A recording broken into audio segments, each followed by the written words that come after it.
Hello friends. எனக்கு 3 மாதம் leave இருந்துச்சுங்க. அப்போலாம் நான் டூர் போகல. ஆனால் லீவ் எண்டிங்கில தான் வந்து என் ஃப்ரெண்ட்ஸோட டூர் போகிறேன். அண்டு நார்மல் பஸ் கிடையாது, ஏசி பஸ் தான் இருந்துச்சு. ஸோ அதனால் என்ன பண்ணுறதுன்னு தெரியாமல் நாங்கள் ஏசி பஸ்ஸில் ஏறிட்டோம். ஏசி பஸ்ஸுன்னு தான் பேர், ஆனால் ஏசி நல்லா ஒர்க்கே ஆகலை. அதுவும் இல்லாமல் சரி ஜன்னல் சீட் கிடைக்கும்னு நினச்சேன், அதுவும் கிடைக்கல. ஓரத்தில் உட்காந்துட்டு இருந்தேங்க. அண்ட் போகிற வழியில் பார்த்தீங்க அப்படின்னா இந்த நந்தா மெடிக்கல் காலேஜ் இருந்துச்சு.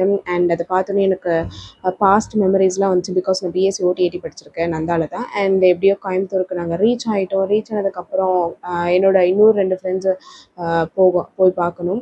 ஸோ போகிற வழியில் பார்த்தீங்கன்னா இந்த மாதிரி செவுரில் அழகாக வந்து அனிமல்ஸ் அதோட கேரக்டர்ஸ்லாம் வந்து வரைஞ்சி வச்சுருந்தாங்க. பார்க்க நல்லா இருந்துச்சு. ஸோ எப்படியோ என் ஃப்ரெண்டு வீட்டுக்கு ரீச் ஆகிட்டோம். இவ தான் Diana, it's nothing but Karthika. அவளுக்கு நாங்கள் நிக் நேம் வச்சுருக்கோம் டயானா அப்படின்னு. அதுக்கப்புறம் அவளுக்கே தெரியாமல் வீடை வந்து நாங்கள் வ்ளாக் பண்ணிகிட்டு இருந்தோம். அப்படி வ்ளாக் பண்ணும்போது அவங்க அம்மா அப்பாவோட ஓல்டு ஃபோட்டோஸ் இருந்துச்சு. பார்க்க நல்லா இருந்துச்சு. அண்டு என்கிட்ட சொல்லியிருக்கா, நாங்கள் தூரியில் தான் எப்போவுமே டைம் ஸ்பெண்ட் பண்ணுவேன் அப்படின்னு. அவங்க வீட்டில் இருந்துச்சு. இதுதான் அங்கே தூரி. ஸோ இதில் உட்காந்துட்டு தான் பாதி நேரத்தை அவள் ஓட்டிடுவாங்க ரீல்ஸ் தள்ளி தள்ளி. அதுக்கப்புறம் நானும் என்னோட 3 ஃப்ரெண்ட்ஸ் பார்த்தீங்க அப்படின்னா கோயம்புத்தூரை வந்து ஓரளவுக்கு சுற்றி பார்க்கலாம் அப்படின்னு நினச்சோம். அது ஃபஸ்ட்டு போகிற இடம் பார்த்தீங்கன்னா ஈசா யோகம் சென்டர். ஸோ யார் யார் அப்படின்னா Diana, it's nothing but Karthika, next பார்த்தீங்கன்னா வித்யா, அவளும் என்னோடய ஃப்ரெண்டு. அதுக்கப்புறமேட்டுக்கு தர்ஷன். அவன் தான் வந்து கார் ஓட்டிகிட்டு போக போகிறான். ஏன்னா அவனுக்கு தான் கார் ஓட்ட நல்லா தெரியும். ஸோ எனக்கும் பள்ளிக்கூடன்னு சொன்னேன், பட் அது டைம் இருந்தால் பார்க்கலாம் அப்படின்னு சொல்லிட்டு. அதுக்கப்புறம் கார்த்திகா ஒரு நல்ல விஷயம் பண்ணியிருக்கா, ஸ்நாக்ஸ் எடுத்துகிட்டு வந்திருக்காங்க. ஸோ அதனால் வந்து போகிற வழியில் பார்த்தீங்கன்னா இந்த மாதிரி சீனரிஸ் இருந்துச்சு. லைக் கீழே ரிவர், அப்புறம் மேலே பார்த்தீங்கன்னா மவுண்டைன், அதுக்கு மேலே பார்த்தீங்கன்னா இந்த மாதிரி மேகம் வந்து அப்படியே மவுண்டெயினில் ஃபில்லாக இருந்துச்சு. இந்த மாதிரிலாம் ஈரோட்டில் ஒரு இடத்துல கூட நீங்கள் பார்க்கவே முடியாதுங்க. அதுக்கப்புறமேட்டுக்கு நாங்கள் என்னோட டெஸ்டினேஷன் வந்துட்டோம். இட்ஸ் நத்திங் பட் ஈசா யோகம் சென்டர்.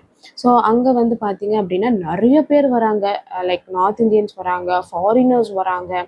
அண்டு என்னோட ஃப்ரெண்ட்ஸ்லாம் பார்த்தீங்க அப்படின்னா இந்த ஈசா யோகம் சென்டர் பற்றி சொல்லிட்டு இருந்தாங்க. பிகாஸ் என் ஃப்ரெண்ட்ஸ்லாம் வந்து இந்த ஈசா யோகம் சென்டர் போயிருக்காங்க. ஸோ அதை பற்றி எனக்கு சொல்லிட்டு இருந்தாங்க. இது இங்கே என்னென்ன இருக்குது அப்படின்னு சொன்னாங்க.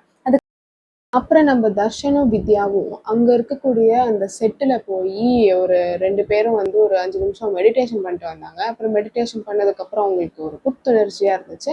அண்ட் இந்த சிவன் ஸ்டாச்சு பார்த்திங்கன்னா வேர்ல்டு கின்னஸ் ரெக்கார்டில் பேர் வாங்கியிருக்கு அப்படின்னு இருந்துச்சு. அதுக்கப்புறம் நான் இங்கே தான் பார்க்குறேன், மாடு வண்டி வந்து எலக்ட்ரிக்லாம் போகுதா அப்படின்னு.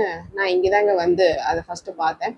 அண்ட் பார்த்திங்கன்னா உள்ளே வந்து ஃபோன் அலோடு இல்லைன்னு சொல்லிட்டாங்க. உள்ளே ஒரு கோயில் இருக்குது. ஸோ அதனால் நாங்கள் ஃபோனை வச்சுட்டு அங்கே என்னென்ன இருக்குது அப்படின்னு சுற்றி பார்த்தோம். அங்கே வந்து பார்த்திங்கன்னா நிறையா ஃபுட் ஐட்டம்ஸ் இருந்துச்சு. ப்ளஸ் இந்த மாதிரி ஒர்க் ஷாப்ஸ்லாம் இருந்துச்சு அங்கே. ஸோ அங்கே இருக்கக்கூடிய ஒர்க் ஷாப்ஸ்லாம் ரொம்ப நல்லா இருந்துச்சு. ப்ளஸ் அங்கே இருக்கிற ஒர்க் ஷாப் பீப்புள்ஸ்லாம் வந்து ரொம்ப அன்பாக பேசினாங்க எங்கள்கிட்ட. அண்ட் ஓகேங்க, முடிஞ்சிருச்சு. ஈசா யோகம் பார்த்துட்டோம்.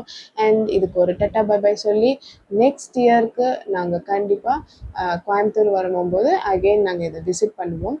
ஸோ அதனால் இதுக்கு ஒரு பை பை சொல்லிட்டு நெக்ஸ்ட்டு வந்து எங்கே போகிறதுன்னு தெரியல. பட் அதுக்கு முன்னாடி எனக்கு ரொம்ப பசிச்சுது. ஸோ அதனால் வந்து எனக்கு ஒரு பீட்டல் லீஃப் ஜூஸ் வந்து தர்ஷன் வாங்கி கொடுத்தாங்க.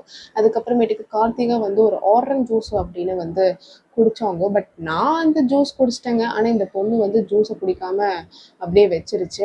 சரி அப்படின்னு சொல்லிட்டு அந்த வச்ச ஜூஸை நாங்கள் எடுத்துகிட்டு வந்துட்டோம். நெக்ஸ்ட்டு வந்து ஜூஸ் குடிச்சாச்சுங்க. மணி 3.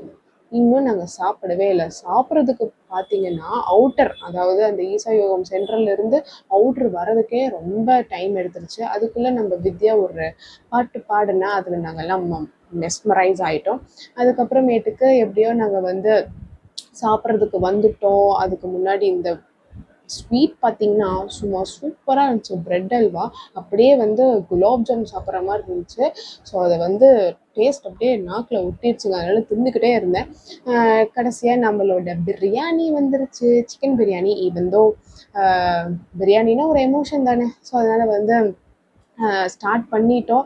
இந்த கலர்ஸ் பார்க்கவே நான் ஊறிச்சு. நல்லா தின்னுட்டு வந்தோம். இந்த எஸ்எஸ் பிரியாணிக்கு ஒரு தேங்க்ஸ் சொல்லிவிட்டு நெக்ஸ்ட்டு வந்து இன்னும் ஒரு 2 to 3 ஹார்ஸில் நாங்கள் எங்கேயாச்சும் போகணும் அப்படின்னு நினச்சிட்டு இருந்தோம். ஒரு ஐடியா வந்துச்சு. அந்த ஐடியா தான் ப்ரோசோன். ஸோ ப்ரோசோன் மாலுக்கு போனோம். அந்த மாலில் நிறைய ஜூடியோ நிறைய ஷாப்ஸ் வந்து வச்சுருந்தாங்க. பட் இன்னும் 2 பேர்த்த காணோம். ஏன்னா அவங்க வந்து பார்க்கிங்க்கு போயிருந்தாங்க தர்ஷனும் வித்யாவும். ஸோ அவங்க பார்க் பண்ணிட்டு வந்தாச்சு. அண்ட் ஒரு கடைக்கு போனோம். இந்த மாதிரி விளையாடுறது வந்து ஃப்ரீன்னு வித்யா சொன்னா. ஸோ அதனால ஃப்ரீன்னா நாங்கள் சும்மா விடுவோமா என்ன, எல்லா விளையாட்டும் விளாண்டோம். அப்புறம் நம்ம கார்த்திகா எங்களோட வீடை அடிச்சு நொறுக்கிட்டா. ஸோ நல்ல பொண்ணு அப்படின்னு சொல்லிட்டு இந்த மாதிரி மியூசிக் இன்ஸ்ட்ருமெண்ட்லாம் இருந்துச்சு. சும்மா தானே வாங்க தட்டுவோம் அப்படின்னு சொல்லிட்டு எல்லாரும் அதை தட்டிக்கிட்டு இருந்தோம். அண்ட் நிறைய பொம்மைஸ் இருந்துச்சுங்க, நிறைய பார்பி டால்ஸு நிறைய இருந்துச்சு. சின்ன குழந்தைங்களே இங்கே கூட்டிகிட்டு வந்தீங்கன்னா அவ்வளோதான், அங்கேயே நின்றுக்குவாங்க. அதுக்கப்புறமேட்டுக்கு நாங்கள் ஒன்று போனோம், ஹாரர் ஹவுஸ் அப்படின்னு. வித்யா அதில் போயிருக்கா அப்படின்னு சொன்னால், பட் ஃபோன் அலோடு இல்லைன்னு சொல்லியிருக்காங்க. பட் நாங்கள் என்ன சும்மா விடுவோமா, அதனால நாங்கள் வந்து வீடியோ எடுத்தோம். ஸோ ஹாரர் ஹவுஸில் பார்த்தீங்கன்னா இதுதான் இருந்துச்சு, பொம்மையாக இருந்துச்சு. இதுதான் வந்து எங்களை பயமுறுத்துச்சாமா. கார்த்திகை நல்லா பயந்துட்டா, நான் லைட்டாக பயந்தேன், அவ்வளோதான். அதுக்கப்புறமேட்டுக்கு ஒரு ஸ்டோர் போனோம். அந்த ஸ்டோரில் பார்த்தீங்கன்னா எல்லாமே இருக்குதுங்க, பென்னு பென்சிலு, அனைத்து விதமான பார்க்கர் பென்னு, நோட்ஸு, அந்த மாதிரி நிறைய இருந்துச்சு. பட் நான் ஏற்கனவே வாங்கிட்டேன் நோட்டு பென்னு அப்படின்னா. ஸோ அதனால எனக்கு வேண்டாம் அப்படின்னு சொல்லிட்டு அங்கே வந்து நிறைய நாவல்ஸ் இருந்துச்சு.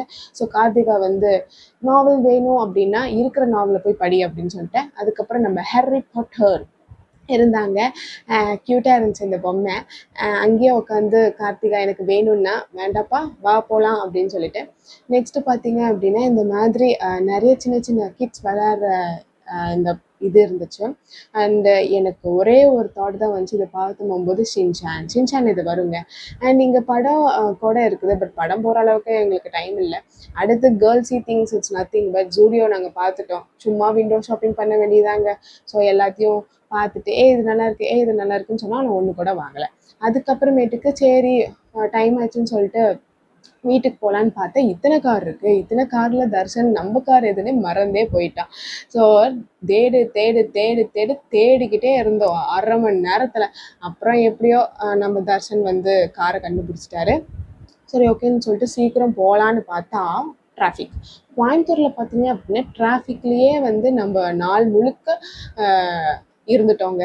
ஸோ எப்படியோ டிராஃபிக்கை கடந்து நாங்கள் கார்த்திகா வீட்டுக்கு போய் அவங்க வீட்டில் காரை விட்டுட்டு அப்புறம் அவங்க அம்மாவை பார்த்துட்டு பேசிட்டு அதுக்கப்புறமேட்டுக்கு நான் 8 மணிக்கு பஸ் ஏறினேங்க. ஒரு டாட்டா பை பை கோயம்புத்தூருக்கு சொல்லிட்டு ஈரோடு ரீச் ஆகவே 10 o'clock ஆயிடுச்சுங்க. அதுக்கப்புறம் வீட்டுக்கு போய் சாப்பிட்டு தூங்கியாச்சுங்க. ஸோ இந்த trip Coimbatore with my friends வந்து இந்த வீடியோ உங்களுக்கு பிடிச்சிருக்குன்னு நினைக்கிறேன். இது ஷேர் பண்ணுங்கள், சப்ஸ்கிரைப் பண்ணுங்கள், லைக் பண்ணுங்கள். அடுத்த வீடியோவில் சுவாரஸ்யமான vlog பார்க்கலாம். பாய் பாய்.